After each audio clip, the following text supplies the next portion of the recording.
Hey, could you step up a bit with the housework? My husband greeted me with a frown as I walked through the door after a long day at work. I'm sorry, I sighed, feeling the weight of exhaustion settling in my bones. I've been swamped lately. I promise it's just a phase. Bear with me a little longer. Between the constant overtime and deadlines, I barely have a moment to spare for chores.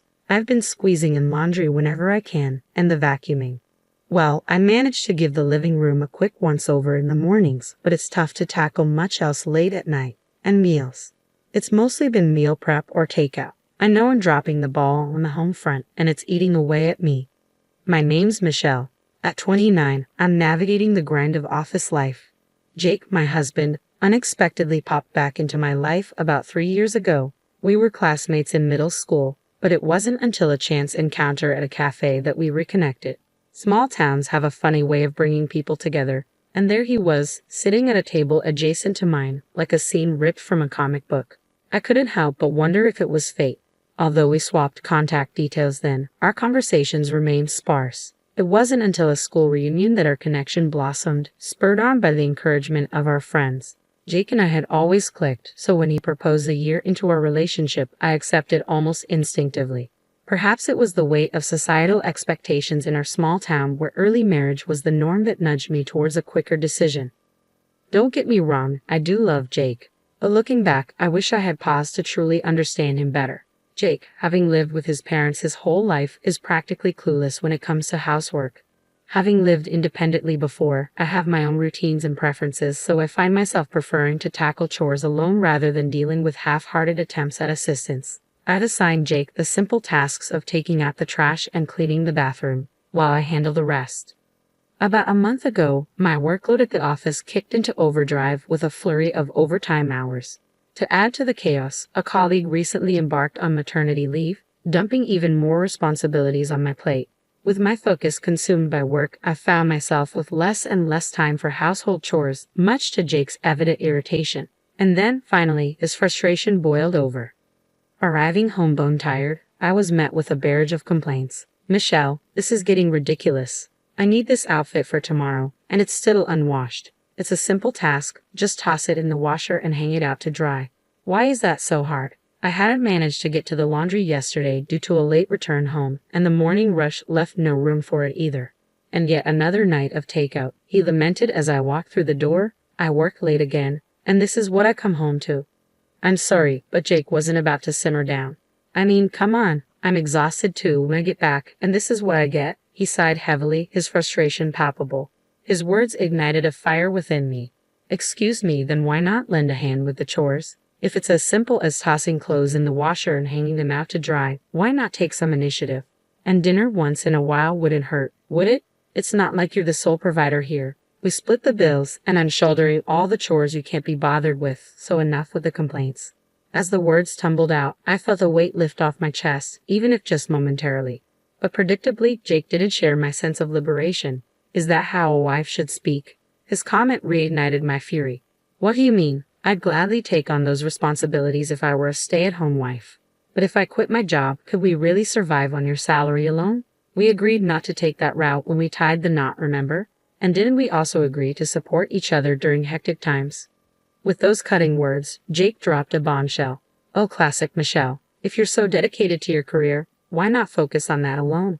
A woman's place is in the home, unlike you, Michelle. My girlfriend, on the other hand, is a domestic goddess. She keeps the house immaculate whenever I'm around, and she even whipped up a homemade cake last time. Stunned, I could barely process his words. Wait, girlfriend. Who are you talking about? An old flame, or are you cheating? My heart raced with a mix of emotions as Jake smirked.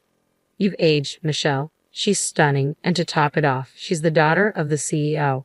Her parents fully support our relationship and even floated the idea of me taking over as CEO.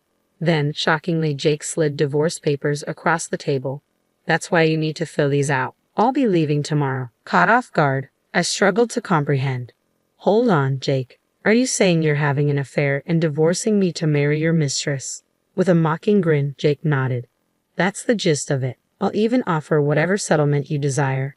After all, I'm the future CEO. And with that, he left, leaving me in a whirlwind of disbelief. Do you really expect me to just roll over and sign these papers? I shot back, but Jake seemed unmoved. So you're content living like this? In a relationship with someone who's lost all affection for you, where you're left handling all the chores? I faltered, words escaping me. As much as I hated to admit it, he had a point. Our loveless partnership was nothing but a source of constant tension. After much contemplation, I reached a point where I couldn't bear to dwell on it any longer. My response came out stoically, fine, but I'll initiate the divorce proceedings once I've sorted out the logistics like asset division and alimony. Work's consuming all my time right now, so you'll have to be patient. Jake, visibly frustrated, muttered, yeah, always prioritizing work. With that, he left the living room, disappearing into the bedroom. As time trickled by and work gradually eased its grip, I took the initiative to seek legal counsel through a friend's recommendation. The divorce lawyer attentively absorbed my account, and together we strategized to demand a higher alimony than the norm. I had braced myself for a back and forth with Jake over the alimony, but to my surprise, he agreed to the amount without hesitation. Could it really be true that he's being considered for the next CEO? A twinge of regret flitted through me, but I pushed it aside. If I'm getting a decent sum, maybe I should treat myself to a solo vacation and recharge. As the weeks slipped by since Jake's departure and work began to stabilize, the final negotiations for alimony concluded. The once lively apartment now felt eerily empty. It's time for a change, I resolved. There's no reason to linger here. It's too spacious for just one person and feels like an echo chamber. Thankfully, I now have the flexibility to take time off work, so I seized the opportunity to hunt for a new place. Heading to a real estate agent, I swiftly signed a lease for an apartment closer to my office. A week later, I relocated. Since the apartment was in Jake's name, I had to inform him about the move.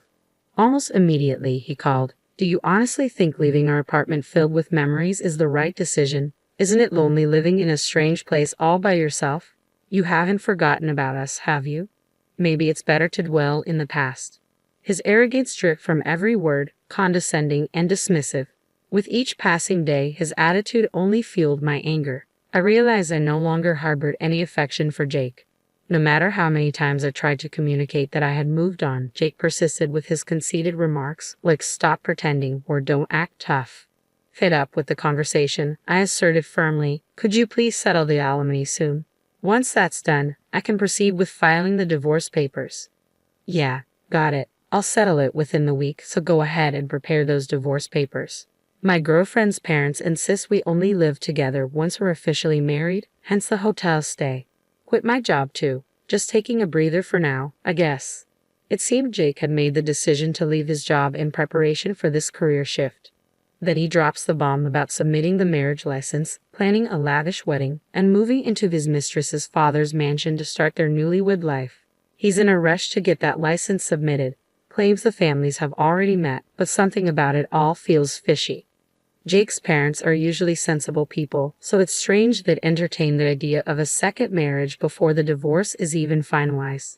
I pressed Jake for clarity, but his response remained elusive, leaving the truth shrouded in uncertainty. Well, perhaps Jake's parents were more eager for his remarriage to a president's daughter than even I realized. I thought I had cultivated a decent rapport with my in-laws, so this revelation was quite disheartening. But it's irrelevant now. I informed him, I'll reach out once I've filed the divorce papers, and promptly ended the call. A few days later, armed with the alimony, I filed for divorce. And with that, my connection to Jake was severed. When I reached out to him, his response was a flustered, got it. Judging from his recent demeanor, it seemed likely that Jake would be remarrying soon. Seeking a change of scenery the next day, I decided to go shopping at the mall. To my surprise, I encountered Jake there. As I strolled through the bustling corridors, a voice called out to me from ahead. Michelle, aging already, looking like an old hag, aren't you? Startled, I glanced up to see Jake standing there. This mall was the same one where Jake and I had reunited, where the movie theater was located. I cursed my luck. Jake departed with a sneer, announcing, guess what? Today, I tied the knot with Olivia, the president's daughter. Unlike you, she's stunning and the perfect wife. No sooner had he uttered these words, a woman with shopping bags drew near. Jake, so this is the infamous president's daughter. She was undeniably beautiful, and as I pondered her name, a sense of familiarity struck me. Our eyes met, and she seemed equally taken aback. Could it be? While I observed her, Jake, completely oblivious, kept on talking. Olivia's family owns the company, in case you didn't know.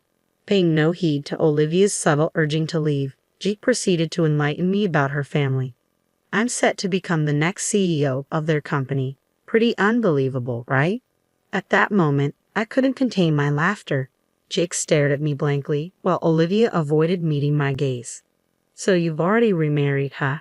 Good for you. She's quite the catch. Doesn't seem like we're the same age at all. As the words left my lips, Jake appeared puzzled. Understandable, since I had just commented on the age of his new wife without any prompting from him. I couldn't help but continue laughing. My condolences. With that, I turned away from Jake and started walking. But despite Olivia's efforts to hold him back, Jake hurried after me. Michelle, what's going on? You seem to know her. I explained that we both attended the same high school. We were classmates. Though, you wouldn't recognize her just by looking at her face. Jake was taken aback.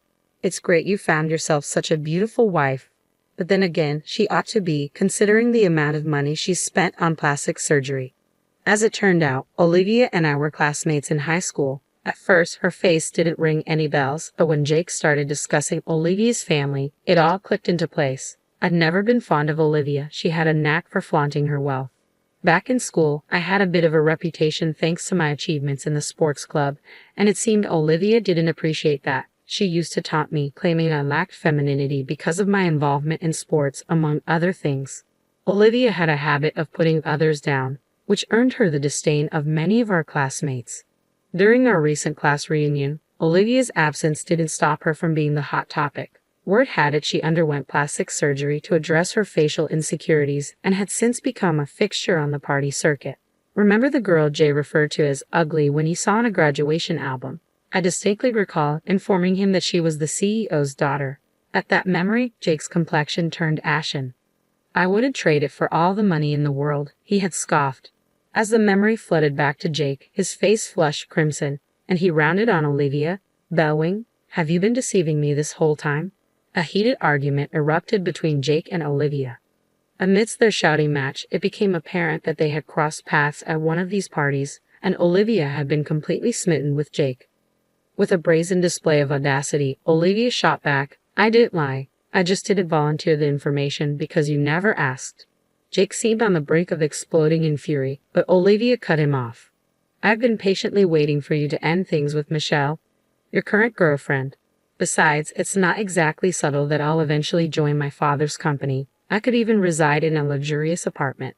But none of that matters now. What's truly shocking is finding out that Michelle is your girlfriend. Small world, huh?" A sense of unease crept over me. "Hold on, does Olivia not realize you're divorced?" Jake attempted to hush me, but I disclosed that I had been married to Jake and had just initiated divorce proceedings the day prior.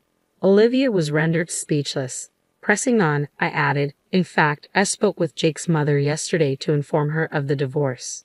She insisted she had no knowledge of any remarriage, let alone any meeting with Olivia's parents. Initially, I had contemplated identifying Jake's mistress and seeking compensation from her.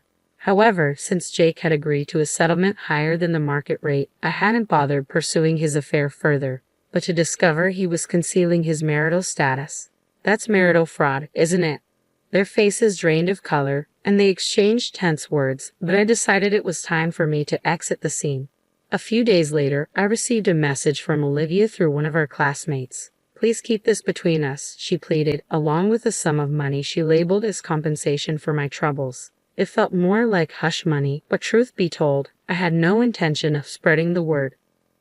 And getting paid for my silence was an unexpected perk. During our conversation, Olivia vented her frustrations about Jake. It seemed the parents Jake had presented for the meet and greet weren't actually his biological parents. They had been hired from a family rental service. I was taken aback by the existence of such a service, but it left me pondering whether Jake's intentions were genuinely directed towards Olivia, or if he was merely after the CEO position. Though Olivia was in love with Jake, it was unclear if Jake was genuinely attracted to Olivia or just enticed by her looks and status. After beginning their marital life, Olivia quickly revealed she couldn't handle any household chores. In his frustration, Jake discovered that her clean house and homemade cakes had all been the work of a housemaid. Their marriage fell apart almost instantly, and Olivia filed for divorce, suing Jake for marital fraud. Despite the hush money, Olivia let everything slip, enraging her father. Rumor had it that Jake was struggling to remain in town. He had moved into a cheap apartment and was working tirelessly, nearing his breaking point. Desperate, he asked me to return the divorce settlement. My response was curt, "You must be joking. I have no intention of helping you. Don't contact me again." And I hung up. Since then, I took advantage of my accumulated leave for a much-needed recharge. I traveled solo, embraced new experiences, and had some wonderful encounters. I have a feeling that the future holds exciting